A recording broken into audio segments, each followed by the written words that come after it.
Hi guys! Welcome back again sa my YouTube channel. So, it's me again, Diane. So, kung hindi ka pa nakaka-subscribe sa channel ko, please subscribe to my YouTube channel and also click the notification para updated ka sa mga latest vlog ko pang gagawin.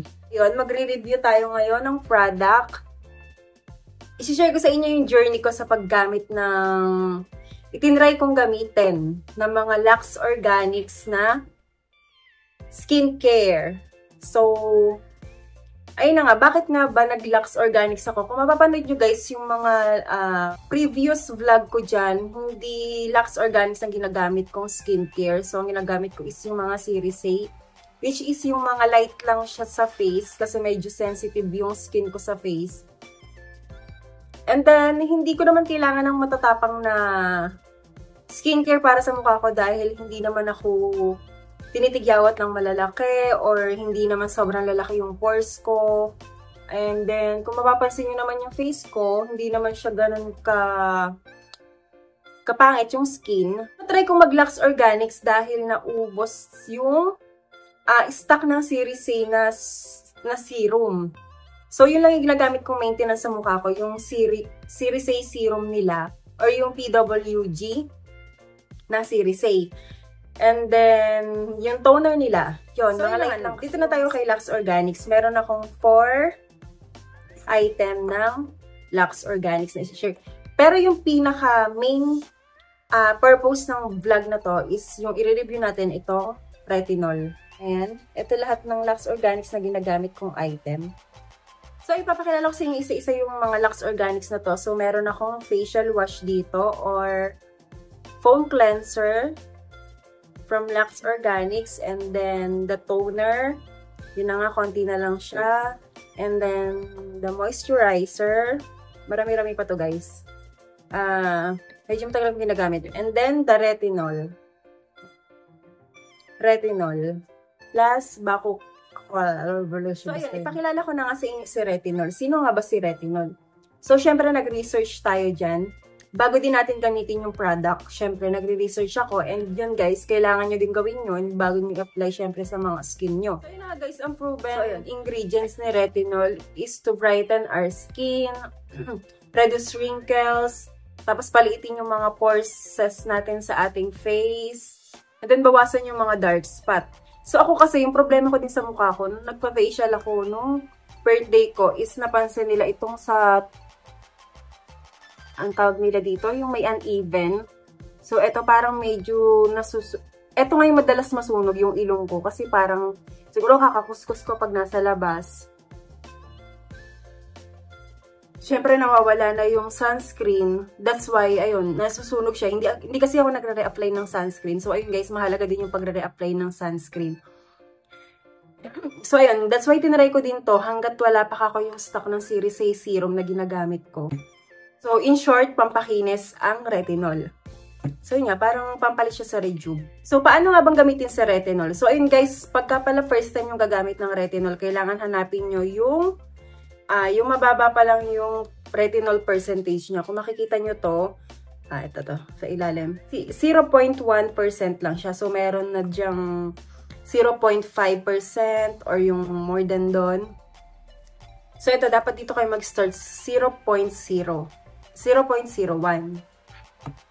ayun, paano nga bang gamitin sa retinol? So ayun, syempre, based on my research, yun yung in-apply ko sa paggamit nitong retinol sa mukha ko. So, start low and slow. So, syempre, kailangan mag-adjust ng mukha natin muna sa retinol, lalo't hindi sanay sa retinol yung mukha nyo. Like, or first time nyo ang gagamit ng retinol. So, ang kailangan pag-apply ng retinol is pagkabilang. Bawal nyo gamitin ng umaga kasi masusunog yung mukha nyo. And then, kailangan, hindi kayo gagamit ng yung sunscreen na may vitamin C or yung mga facial wash na may vitamin C or toner. Bawal yung may vitamin C pag gumagamit kayo ng retinol. And then, ayun na nga, mag-start kayo every 4 days for 2 weeks. So, pagitan ng 4 days yan, sa loob ng 2 linggo, ganun yung gagawin nyo. And then, after nun, every 3 days na sa loob ng 2 linggo, every 2 weeks. And then, pwede kayo every 2 days na for 2 weeks. Nakakat-cut guys yung ginagawa ko kasi yung lalamunan ko. Hindi ko alam bakit ganito. Okay naman kanina to, kumakanta-kanta pa ako, tapos biglang, nung nagre-review ako, biglang ganito. So, ayun na nga, hanggang sa maging everyday nyo na siyang ina-apply every night. And then, pag okay na yung result nun, pwede nyo nang ibalik or gawing maintenance na lang itong retinol ng every 2 days or every 4 days na. Hindi nga pwedeng gamitin everyday kasi baka masyadong masobrahan na yung skin nyo sa face pag everyday pa din. Unahin muna natin kung paano yung pinakaunang proseso bago natin gamitin itong retinol. So, kunwari, gabi ngayon. Ayan, kamika pa ako o galing ako sa trabaho, parang ganun. So, una, mag-facial wash tayo gamit itong Lux Organics din nila na Whitening Repair Ultra Light Glow Foam Cleanser. So, itong cleanser nila is merong niacinamide, licorice root extract, raspberry ketone. So, ayan, reduces dark spot, brightens skins, even out skin tone. So, walang nabanggit na meron siyang vitamin C. So, kaya pwede ito. So, ito din yung nakikita ko mga ginagamit nila pag nagre-retinol sila. Yung mga, siyempre, nagre-research na ako bago ako gumamit ng retinol. Or ng kahit anong mga skincare para sa face ko. Then na yun, after mag-facial foam, tutuyuin natin yung mukha natin. Then after nun, magto-toner. So, eto yung kanilang toner na Whitening Repair Ultra Light Glow Toner. So, ganun din ang kanyang ingredients. Meron siyang niacinamide, licorice extract, and arginine. Then, after ng toner, ma-moisturizer muna bago gamitin itong retinol. So, napaka-importante ng moisturizer, guys, sa paggamit ng retinol. So, meron silang sinasabi na sandwich method pag gumamit ka ng retinol. So, the sandwich method is ito si moisturizer, apply the retinol, and then another moisturizer. So, ayun. Ito yung kanilang moisturizer na Whitening Repair Ultra Light Glow Moisturizer. So, ang kanyang main ingredients is niacinamide, snail mucin, adenosine. So, ayan. Madami-dami pa to, guys. Matagal ko din ginagamit. So, ayun na nga. After nyo ilagay ito sa mukha nyo, pagkaya rin nyo mag-toner. So, medyo pa-dry nyo muna siya ng mga ilang minutes. And then, after nun, ito nang si retinol, gamit ang pea-size. Ganito lang, guys. At saka may ikakalat na 13 dots. And then, after nun, pag na-absorb na din ni face mo yung retinol, mag-apply ka ulit ng moisturizer. And then, yun. Ilang beses akong naggamit ng retinol. Kita nyo, wala pa siya ganong bawas, guys. Siguro, wala pang 5 beses akong gumamit nito. Ang ano lang din kay retinol is, meron siyang bad effect during process. So, magpa-purging kayo pagka nag-retinol kayo. So, siguro sa mga pangalawa o pangatlong pahid ninyo ng retinol, mapapansin nyo na yung mukha nyo na medyo, yung sa akin kasi ang napansin ko noon, may pakunti-kunting maliliit akong tigyawat. Kasi yung tigyawat ko din naman talaga, pag tinutubuan ako is maliliit lang, hindi yung malalaki. So, ay nagkakaroon ako sa noo, sa mga gilid-gilid dyan, basta nagkakaroon ako ng maliliit na ganun. And then, after apply ko ulit is medyo nag-redness yung dito ko na yung alam niyo yung lagay ko na lang dito, ayan, nag-red siya and then mahapde siya pag lalo pag naglagay ka ng toner, pag nilagay mo ng moisturizer and then retinol, mahapde. And then yun nga yung tinatawag nila na purging. Pag nag-a-apply din ako nito, may mga part na mahapde sa mukha ko. So ako nag-decide na ako na itigil siya.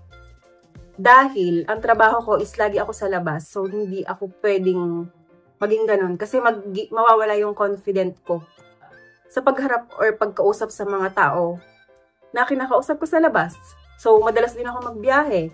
Siyempre, ayoko naman na hindi rin ako sanay na lagi akong or na meron akong pimples or kung ano-ano sa mukha ko.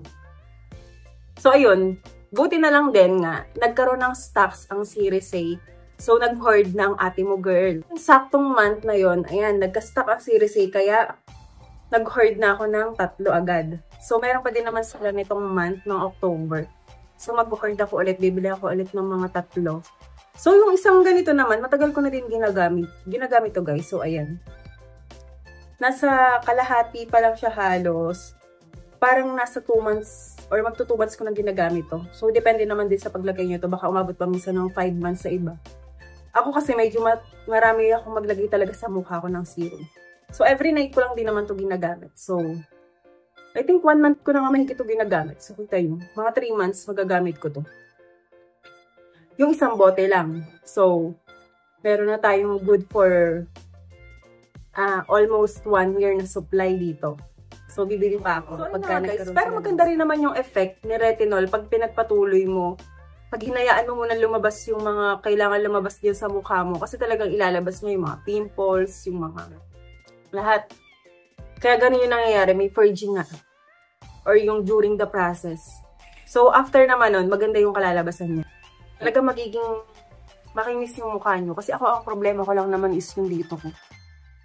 Medyo, ayan, magalas-galas dito.